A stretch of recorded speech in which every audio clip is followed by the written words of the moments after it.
dapatkan welcome bonus sebanyak $170 selepas mendaftar di Huobi dan anda boleh mula membeli kripto kegemaran anda. Cubalah sekarang di Huobi Global.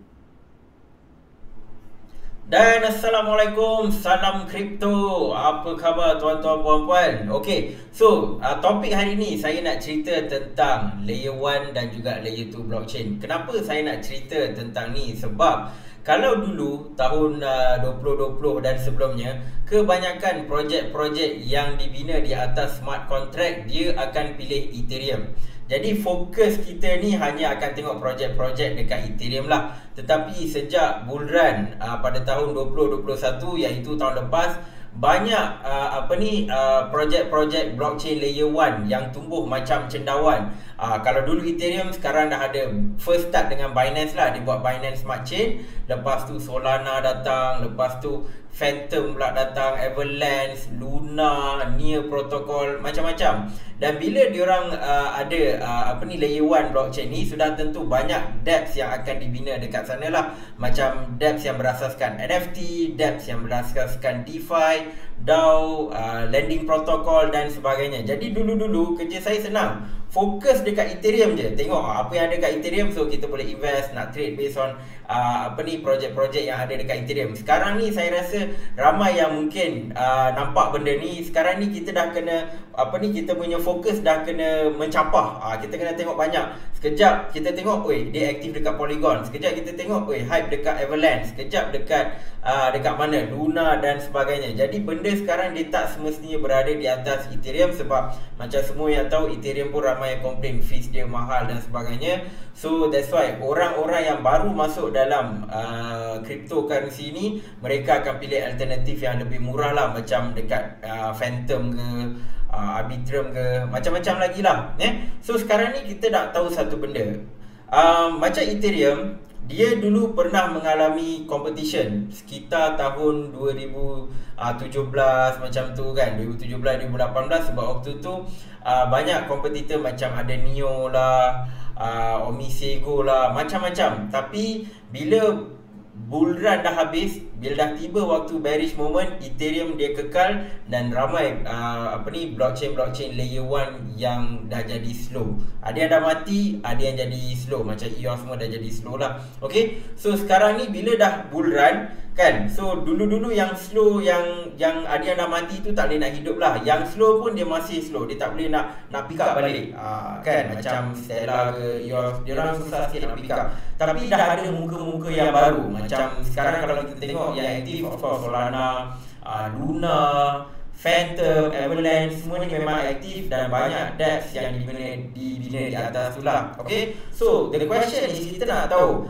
sekarang ni banyak yang mula tumbuh, Metis lah, macam-macam. Kalau tuan-tuan tengok search layer 1 blockchain untuk Google, memang macam-macam layer 1 blockchain yang ada lah. Tetapi kita nak tengok yang mana ada potensi untuk untuk mengukuhkan lagi kedudukan dan seboleh-bolehnya tidak menjadi slow ataupun matilah kan. Yang mana kita boleh tengok benda ni mungkin boleh bertahan lagi 5 tahun, ataupun layer 1 blockchain ni mungkin boleh bertahan kalau ada bearish season. Bearish maksud saya bukan kejatuhan Bitcoin 20%, walaupun dekat stock market orang kata kalau 20%, 30% dah kira bearish dah. Ini saya cerita bearish pada tahun 2018, di mana crypto mostly jatuh value dia 80 ke 90%. So kalau benda itu berlaku, adakah contoh macam Luna ke Avalanche semua mampu bertahan, ataupun waktu tu Ethereum akan kekal bertahan, yang lain semua banyak yang akan mati? Benda ni sangat-sangat penting. So kalau kita tengok dekat apa yang saya share dekat screen ni tuan-tuan puan, apa beza layer 1 dan layer 2 by right, rasanya tuan-tuan puan dah baca dah kan. So basically layer 1 ni adalah projek kripto yang mampu bina blockchain dia sendiri lah, macam Ethereum, Solana, Terra Luna, diorang memang mampu bina blockchain sendiri. So it's just matter of dApps je. So developer datang, dia bina dApp atas blockchain tu. Okay, dan layer 2 pula adalah projek kripto yang mana dia bina blockchain di atas layer 1, macam Polygon, macam Ronin, Arbitrum. So kebanyakan layer 2 ni dia exist di atas Ethereum. Okay, so Ethereum sebab ramai yang nampak layer 1 ni dah mahal dah nak proses transaction dengan gas fee yang terlampau tinggi kan. Jadi apa solution yang dibawa oleh community Ethereum adalah bina beberapa layer tu untuk support the main blockchain which is Ethereum. So that's why macam Polygon sekarang tengah naik, Arbitrum kan. So ramai yang nampak okay, benda ni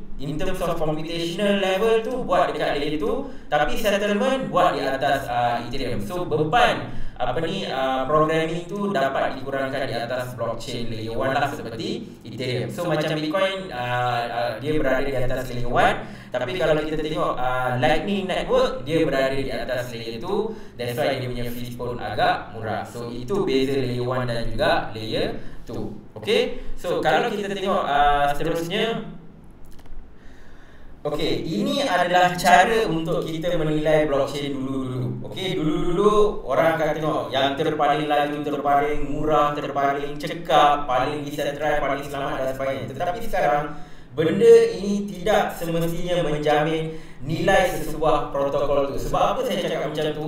Kalau tuan-tuan puan-puan tengok semua sekarang ni tak kira lah Avalanche ke Luna ke macam-macam, semua dah beralih ke POS, Proof of Stake. Ethereum pun sekarang dekat Proof of Work, POW, tapi dia slowly tengah beralih kepada POS. Hanya Bitcoin yang masih kekal dengan konsep Proof of Work, which is consensus mechanism. So semua dah beralih ke sana. Cuma masing-masing akan bagi tahulah kami ni lebih laju. Solana kata dia paling laju, Cardano pula kata tunggu Hydra nak datang, Hydra akan jadi lagi laju daripada Solana dan sebagainya. Tapi kita pun nampak even ada news malas saya baca di mana ada downtime berlaku di Solana. So kadang-kadang kalau dia terpaling laju, mungkin dia dari sudut decentralization dia kurang. Ada yang decentralization dia tinggi tapi dia tak laju, dia mahal. So setiap blockchain ada dia punya kebaikan dan juga keburukan. Setakat ni tak ada blockchain yang boleh kata dia paling perfect lah. Perfect so far tak ada lagi. Tapi yang paling top sekarang ni of course Ethereum lah, walaupun dia mahal. Sebab apa? Sebab dia ada first mover advantage. Dia adalah layer 1 blockchain L1 yang pertama. Okay, so yang sekarang ni ramai tengah compete untuk siapa paling murah dan siapa paling cepat. Ini yang kita dapat tengok lah. Okay, so just because benda tu dia boleh claim dia paling laju dan sebagainya, tak menjamin dia paling nilai dia paling tinggi. Paling saya boleh relate adalah Cardano. Okay, so Cardano memang kalau kita tengok dari sudut blockchain dia memang supposedly paling should be paling bagus lah kan. Sebab dia exist sebelum Solana dan sebagainya, dah lama dah bertahan. Dan juga dia punya harga coin dia murah, dia punya transaction pun sepatutnya laju lah kan. Tetapi dia in terms of ekosistem dalam Cardano ni, dari sudut pembinaan dApps dan sebagainya, dia tak grow. Dia tak grow tak sama macam Avalanche dan juga Solana. Okay, so just because benda tu dah lama, tak semestinya kita boleh kata ini adalah paling bernilai. Okay, so that's why sekarang ni competition untuk layer 1 blockchain ni sangat-sangat tinggi. Okay, so kalau kita tengok yang next ni, first kita nak tahu blockchain mana yang akan bertahan. Kalau kita nak invest ni, sebab sekarang macam-macam yang ada. Kalau ada duit banyak, okey lah, letak duit dekat semua. Tapi ada je layer 1 baru yang datang, Songbird lah, Metis lah, apa lagi. Almost kalau tengok dekat DeFi lama, website DeFi lama, kalau tuan-tuan buka DeFi lama, memang banyak layer 1 punya protokol. Okay, yang first kriteria yang dia kena penuhi adalah, tuan-tuan pun kena tengok ataupun kena tanya, adakah blockchain ini mampu mencipta dan mengembangkan ekonomi dalam ekosistem dia. Okey, itu yang penting. Jadi apa cara yang dia kena buat ataupun apa kriteria-kriteria yang kita kena tengok bahawa blockchain ni ada buat tak benda tu. Yang pertama, dia mampu untuk tarik dan kekalkan developer. That is why certain blockchain diorang buat EVM compatible. Macam Avalanche, Phantom, dia compatible dengan Ethereum punya ni. That's why kadang-kadang bila kita tengok macam Ethereum dia ada ETH scanner, Phantom pun dia ada juga. Kalau kita tengok macam Binance pun sama kan, Binance Smart Chain dia ada BSC scan, mirip lebih kurang macam Ethereum. Okay, so dia nak seboleh-bolehnya developer yang memang tengah bina dekat Ethereum ni, yang dah mahir Solidity, mampu untuk datang ke Avalanche dan diorang tak perlu belajar banyak from the scratch, dan dia boleh buat dApps di atas layer 1 itulah. Okay, so cuma macam Solana, dia berbeza. Dia adalah dia guna programming language nama dia Rust. Okay, so developer Rust ni dia ada community dia ada developer yang dah mahir dalam Rust lah, so dia boleh ajar. Okay, so sekarang datang sini buat development dekat blockchain Solana. Okay, cumanya macam yang agak challenging adalah Cardano, sebab Cardano dia ada nama programming language dia Haskell, kalau saya tak silap, Platus and Haskell kan. Dia ada dua programming language dan dia kena belajar dari awal. That is why developer mungkin ambil masa untuk bina dApps dekat sana, sebab programming language ni memang Cardano yang cipta. Dia tak macam, oh kau tahu Solidity kan, mari sini. Tak, dia developer yang datang ni dia kena belajar programming language. So dia punya potensi untuk dia tarik dan kekalkan developer tu sangat-sangat mencabar. Tapi kalau yang mana yang compatible dengan Ethereum ataupun EVM compatible, senang je diorang nak tarik. Okey, itu yang pertama. Yang kedua, dia kena ada modal dan funding yang banyak. Tuan-tuan dan puan kena research sedikit. Adakah mereka mampu menarik investor? Ini sangat-sangat penting. That's why kalau tuan-tuan dan puan tengok, kalau dulu-dulu contoh macam Cardano, dia tak ada VC fund lah dan sebagainya kan. Tetapi sekarang ni kalau kita tengok Luna lah, kita tengok New Protocol, macam-macam lah. Yang L1 ni kebanyakannya memang ada VC funding. So of course VC pun dia nak buat duit kan. So that's why kadang-kadang VC pun dia akan jual dan sebagainya. Tetapi VC amat penting, sebab untuk mana-mana projek yang nak berkembang ataupun nak bersaing dengan Ethereum kan, mereka perlukan duit yang banyak. Sebab kita tengok market cap Ethereum pun memang dah beratus juta dah. So mereka kalau nak mencabar Ethereum kena ada duit yang banyak. Dan of course kita hanyalah retail investor, kita boleh beli token dia dan sebagainya. Tetapi waktu mula-mula dia nak launch, dia kena convincekan dulu VC venture capitalist untuk invest dalam projek ni, so that VC boleh boleh pump duit lah berjuta-juta dulu for initial stage. Sebab apa? Duit yang inilah mereka perlukan untuk tarik developer. Sebab kalau developer tak masuk dalam projek blockchain ni, then blockchain tu akan mati. Dia akan mati macam apa yang terjadi pada tahun 2017-2018. Banyak projek L1 yang dah mati sebab developer memang tak kekal kat sana. Dia eventually pergi ke Ethereum. Okay? Dan juga dia boleh compatible dengan infrastructure yang lain lah. Contoh macam Ledger Nano Hardware Wallet kan, ataupun MetaMask. Kalau coin tu boleh boleh transfer ke MetaMask, boleh simpan dalam MetaMask dan sebagainya, then it's a added value jugalah. Okay? So ini antara kriteria yang mana kita boleh tengok ekonomi dalam projek blockchain ni boleh berkembang atau tak. Sebab kalau tak boleh berkembang, kita tak boleh buat duit. Ini saya bagi tahu straight to the point. Kita tak boleh buat duit kalau ekonomi tak berkembang, kalau liquidity tak ada kan. So macam masuk mall, bayangkan macam ni, semua blockchain yang layer 1, layer 2 ni ibarat shopping mall. Kalau shopping mall tu contoh pengurusan dia tak berjaya menarik merchant semua untuk buka kedai, dan kita pergi shopping mall pun tengok macam alah banyak kedai tutup ni, tak best lah kan. Baik pergi Pavilion, Mid Valley kan. So sekarang ni dia ibarat shopping mall lah. Siapa yang mampu bagi package yang menarik dekat merchant ni, dekat developer. So developer ni macam merchant dekat shopping mall lah kan, then dia boleh kekal. Okay, so itu yang pertama. Aspek yang kedua yang tuan-tuan puan-puan kena tengok, kalau dia dari sudut ekonomi tu dah tengok, okay, cantik dah, investor dah ada kan, lepas tu developer pun banyak tengah buat development kan, kita boleh tengok dekat GitHub aktiviti dia. Kedua adalah innovation. Adakah apa inovasi unik yang dia nak bawa? Sebab satu benda hakikat yang kita kena terima adalah boleh dikatakan 90% inovasi di dalam smart contract ataupun blockchain dia akan bermula di Ethereum. DeFi, NFT, apa lagi, borrowing and lending, macam-macam lagi lah kan.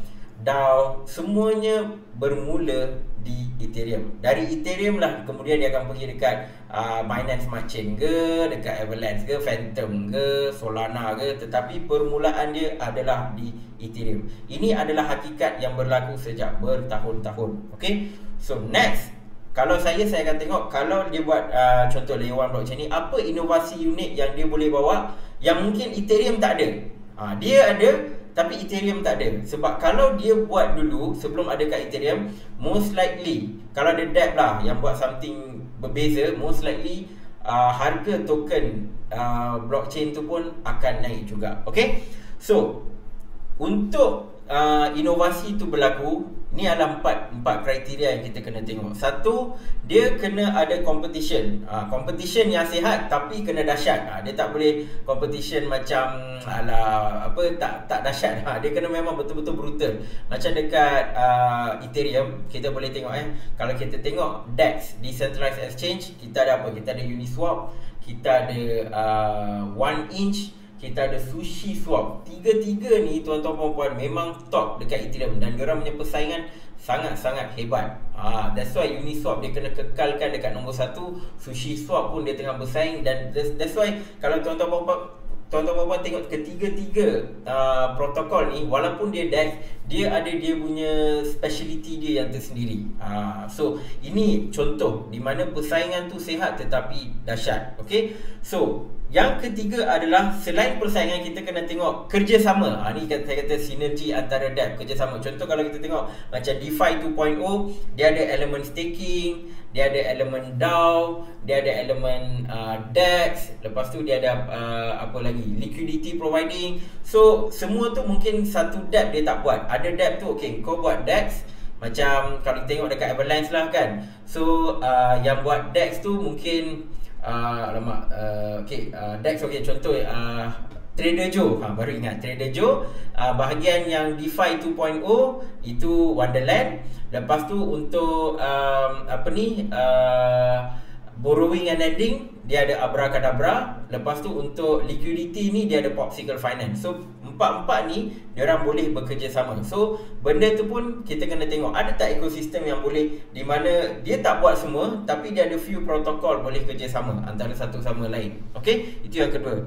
Dan yang ketiga, demand yang kuat daripada pengguna. So pengguna ni macam kita lah kan. So contoh macam demand terhadap NFT tu dah tinggi. So kita kena tengok adakah blockchain ni mampu create ataupun mampu meet the demand yang datang. Sebab kadang-kadang kan dia demand ni boleh jadi macam-macam. Sekejap DeFi, sekejap NFT dan sebagainya. So kita nak tengok adakah bila blockchain tu dah shift kepada contoh DeFi 2.0, dia mampu penuhi tak demand tu. For example, DeFi 2.0 bila tiba-tiba dia start dekat Ethereum melalui Olympus DAO, tetapi yang berjaya menaikkan konsep DeFi 2.0 dan sebagainya adalah dekat Avalanche. Avalanche melalui Wonderland lah kan. So maksudnya dia nampak demand yang kuat dan dia boleh penuhi demand tersebut. So itu antara benda yang kita boleh guna sebagai kayu ukur. Walaupun innovation tu mula-mula berlaku di Ethereum, kadang-kadang dia boleh meletup di protokol yang lain. So kita kena tengok jugalah that part. Dan yang keempat, community. Community ni kalau boleh dia kena berkualiti. Community tuan-tuan kena faham community shitcoin mungkin berbeza dengan community blockchain. Community smart contract. For example, community yang mungkin meme coin macam Shiba, macam Dogecoin, dia berbeza dengan community berasaskan smart contract. So community pun kita kena tengok juga.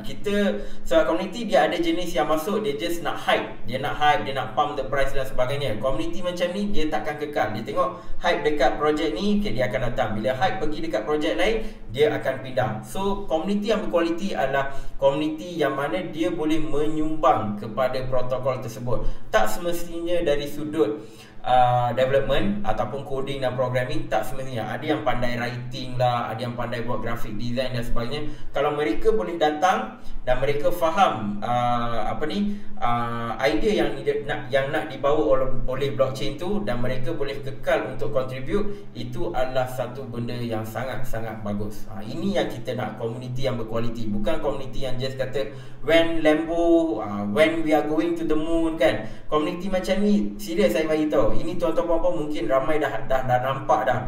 Mereka hanya akan kekal untuk sementara waktu, and then bila ada benda lain, mereka akan tinggalkan that particular project. Okay, so kita kena tengok dalam komuniti tu siapa yang ada, pengguna dia ada tak komuniti yang berkualiti. Kalau komuniti yang berkualiti yang ada, of course dia punya projek akan bertahan lama. Okey, macam contoh kalau saya boleh bagi tahu pun dekat NFT, walaupun macam Bored Ape Yacht Club, BAYC ni nampak macam gambar beruk je kan, tapi komuniti belakang tu ada banyak artis sekarang. Ada siapa entah yang apa, Henry Golding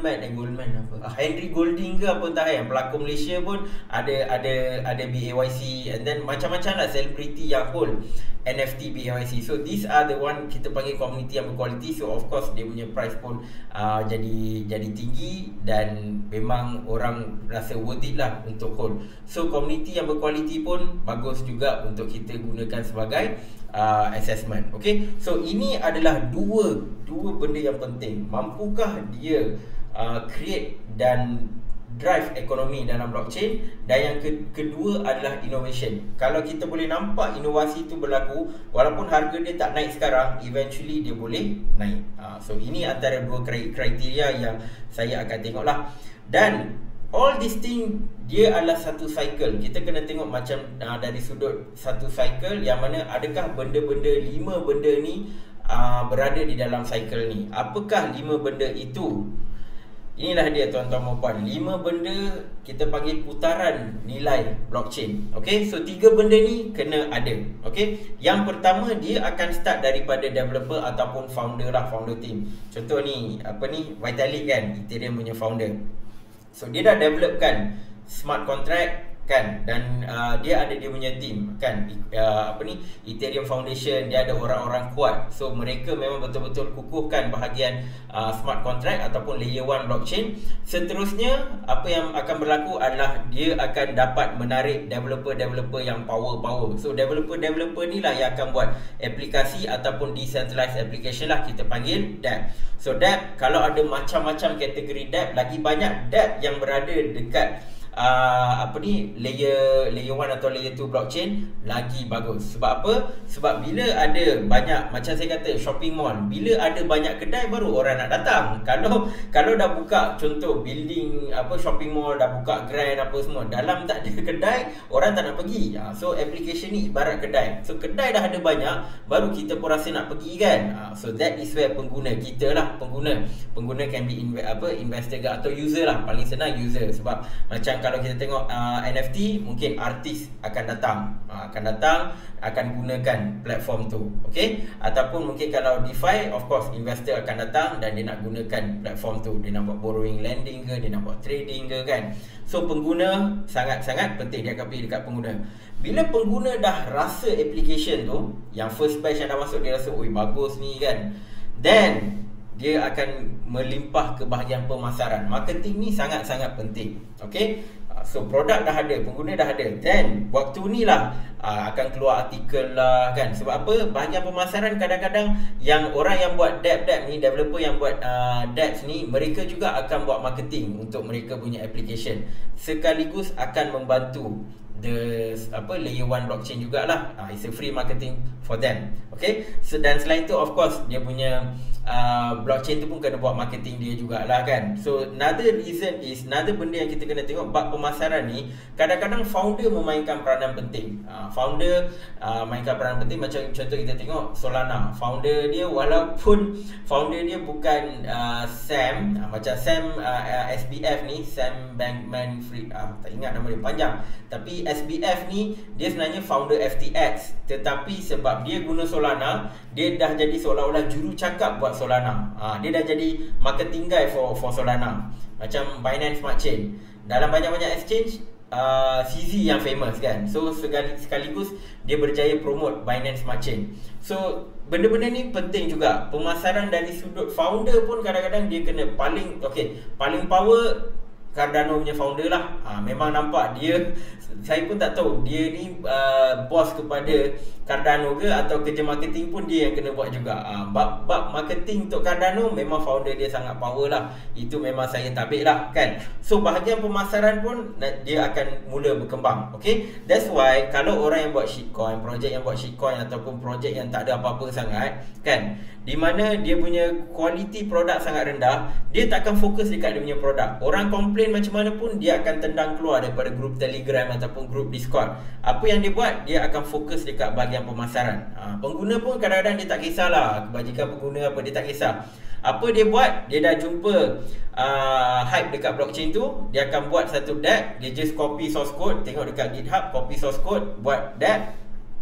Dia akan fokus marketing je, marketing. Dan bila harga token tu dah naik kan, then of course dia kena upgrade dia punya application, dia kena upgrade. Dan bila dia tak ada upgrade dan sebagainya, dia akan stuck, then eventually dia buat rug pull ke ataupun dia tinggalkan projek tu. Okay, which is why DApp sangat-sangat penting. Kualiti orang yang buat DApp ni sangat-sangat penting. So lepas buat pemasaran kan, orang ramai dah tahu pasal blockchain ni ada macam-macam dan sebagainya.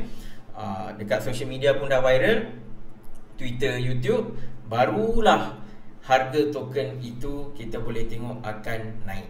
Bila harga token dah naik dan sebagainya, blockchain tu akan buat lebih banyak duit, and then the cycle will continue lah. Duit tu developer ataupun founder akan gunakan untuk improvekan lagi blockchain dia kan. Then benda ni akan berulang-ulang sampailah harga token tu naik dan naik.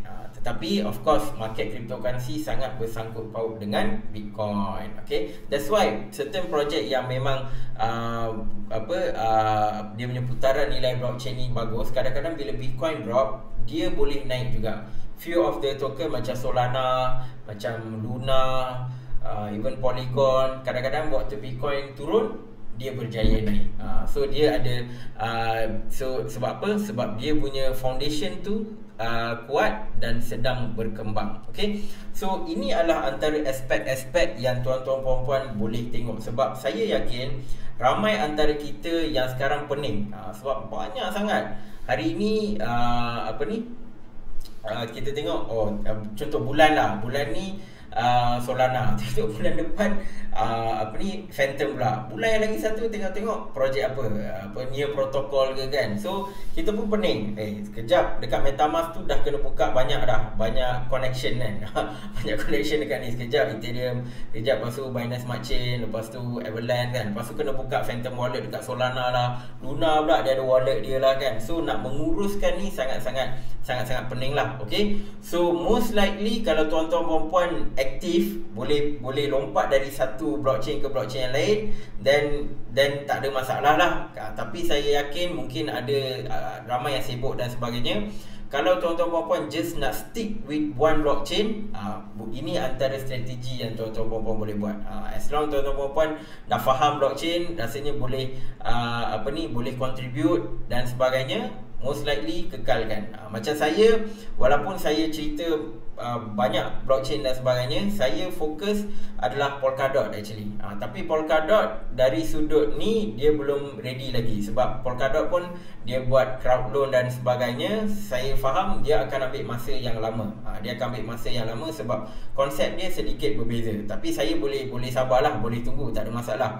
So another project yang saya sekarang ni tengah tengok secara mendalam adalah Near Protocol. Saya fokus dua je, Polkadot, Near Protocol. Yang lain ni just untuk trading je. Kalau tengok hype tu dekat Phantom, okay, so kita pergi dekat hype, mungkin boleh buat trading, boleh buat duit, okay, fine. Tapi untuk yang mana yang saya nak fokus ataupun nak jadi contributor, nak fokus secara mendalam adalah Polkadot dan juga Near Protocol. Ini pandangan saya lah. Saya suka dua blockchain ni, so saya buat. Tak bermaksud blockchain lain tak best. Ada yang suka Solana, by all means boleh fokus dekat Solana. Ada yang suka Luna, by all means fokus kat Luna. Ada yang suka Avalanche, tak ada masalah. As long kita ada satu, kita boleh pergi one blockchain to another blockchain, tapi kita kalau boleh kekalkan satu blockchain ataupun paling maksimum pun dua blockchain. Dua blockchain so that kita boleh faham apa yang diorang nak buat. And kalau ada apa-apa benda development yang baru dan sebagainya, kita akan nampak profit dulu. Sebab apa? Sebab by the time dia meletup, kita dah invest dulu. Okay, So ini sedikit sebanyak perkongsian lah tentang layer 1 dan layer 2 blockchain, sebab ramai sekarang tengah pening dengan kebangkitan macam-macam layer 1 protokol lah, layer 2 protokol. So saya nak buat sedikit sharing lah. Okay, so kalau tuan-tuan dan puan tengok bawah ni, ni harga, ni apa ni, ticker baru lah. Kalau yang atas tu dia adalah blockchain yang top, dan yang bawah tu adalah big movers. Big movers ni, diorang ni mungkin macam tengok ada Floki lah, Vader lah, diorang ni mungkin low cap coin tapi dia buat big move. That's why kadang tengok kalau naik 20% lah, 26%, 30%. Okay, so ni nak tunjuk lah yang jenis-jenis yang low cap ni macam ni dia punya kenaikan. Okay, kalau turun pun 7%, 8% kurang sikit lah. So kebanyakan altcoin dia tengah naik sedikit. Okay, so insyaAllah ini sedikit sharing daripada saya. Kita akan jumpa di dalam video akan datang. Assalamualaikum dan salam kripto.